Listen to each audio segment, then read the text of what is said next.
Hello and welcome to another Read With Me. I am Isabel Bedell and I'm here to read with you another amazing chapter of this incredible book. It's a timeless book. It is The Richest Man in Babylon, and I'm here to read with you another amazing chapter. We are currently on the fourth cure of the seven cures to uh th thin or what was it? Lean purse. The this type of book, it has old school language. So what I'm doing here in these videos is not only reading, but I'm also interpreting what I'm reading, but translating it into like modern day language. So if you're brand new to the channel, welcome. I welcome you wherever you are in the world. You could be anywhere in the world. You could be doing anything in the world, but you decided to be here, which is a beautiful testament to who you are because you're looking to grow, you're looking to elevate, you're looking to really take your life to the next level. And that is through learning, through reading, through growth. And that's what we're all about here at Let One Voice. And welcome. Welcome to another read with me. So, without further ado, the fourth cure: guard thy treasures from loss. Guard thy treasures from loss. Okay, let's get into it. Misfortune loves a shining mark. Gold in a man's purse must be guarded with firmness, else it be lost. Thus it be wise that we must first secure small amounts to learn to protect them before the gods entrust us with larger. So spoke Arkad upon the fourth day to his class. Every owner of gold is tempted by opportunities, whereby it would be seen that he could make large sums by its investments in most plausible projects. Often friends and relatives are eagerly entering such investments and urge him to follow. The first sound principle of investment is security for thy principal. It is wise to be intrigued by larger earnings when the principal may be lost. I say not. The penalty of risk is probable loss. Study carefully before parting with thy treasure, each as assurance that it may be safely reclaimed. Be not misled by thine own romantic desires to make wealth rapidly. Before thou loan it to any man, assure thyself of his ability to repay and his reputation for doing so, that thou mayest not wittingly be making him a present of thy hard-earned treasure. Before thou entrust it as an investment in any field, acquaint thyself with the dangers which may beset. My own first investment was a tragedy to me at the time. The guarded savings I did entrust to a brickmaker named Asmer, who was traveling over the far seas, and entire agreed to buy for me the rare jewels of the Phoenicians. These we would sell upon his return and divide the profits. The Phoenicians were scoundrels and sold him bits of glass. In other words, what he's saying is you got to learn how to prevent loss. It's like Warren Buffett's rule. Number one, do not lose money. Number two, don't forget lesson number one, never lose money. And what he's also saying is if you are going to invest into something, be wise upon what the investment is. Do your research, connect with the people, ask your questions.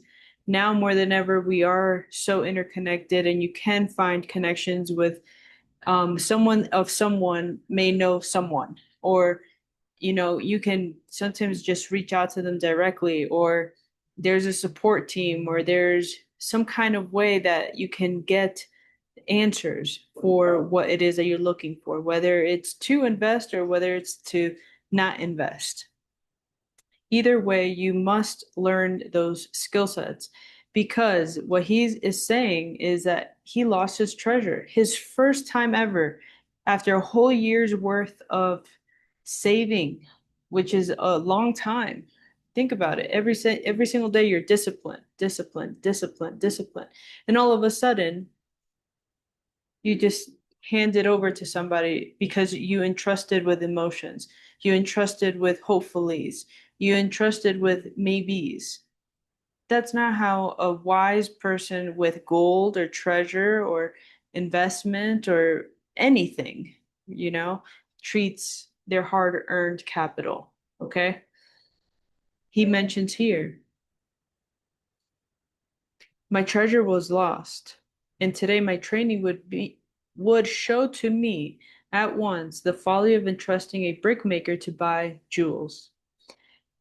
Therefore, do I advise thee from the wisdom of my experience. Be not too confident in thine own wisdom in entrusting thy treasures to the possible pitfalls of investments. Better by far to consult the wisdom of those who experienced in handling money for profit. Such advice is freely given for the asking and may readily possess a value equal in gold to the sum thou considerest investing. In truth, such is its actual value if it save thee from loss. This, then, is the fourth cure for a lean purse, and of great importance of it prevent thy purse from being emptied once it has become well filled. 7 cures for a lean purse. Here we are. Guard thy treasure from loss by investing only where thy principal is safe, where it may be reclaimed if desirable, and where thou wilt not fail to collect a fair rental. Consult with wise men, secure advice of those experienced in the profitable handling of gold, let their wisdom protect thy treasure from unsafe investments. Beautiful, beautiful.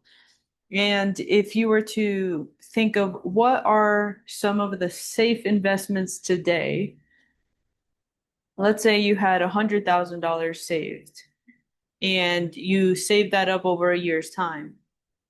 And okay, what do you want to do with it? How do you want to multiply it? And how do you want to collect a fair rental? How do you want to make sure that that 100,000 creates more money? Literally, that's the key. If you can figure out, and this is literally what we've been talking about in the past, and this is the key to wealth. You can never, and I'll be very upfront with this, you will not earn your way to wealth. Okay? You will not work your way to wealth. You have to become an investor to wealth, to acquire wealth. And if you don't do that, time will pass, and that is a sure thing. That is the surest thing that you will receive. Time. Time that passes up, time that passes from opportunity, time that you grow older, time that you don't have anymore. It's very important that you take a moment and go to the first rule, if you guys remember, is collect the 1/10, the 1/10 of your earnings. So if you're earning $1,000, get that 1/10 out and then stash it, put it somewhere safe. If that $100 of the 1/10 of the 1,000 is not enough to start investing, which it is not, okay, you can start investing right away. You want to just keep it and learn that discipline of storing it and keeping it for when the opportunity comes. Okay? I'll see you in the next video where we talk about the 5th cure, which is make of thy dwelling a profitable investment. And this is going to be very controversial. I know it. However, I will see you in the next video about thy welling. Okay? See you soon.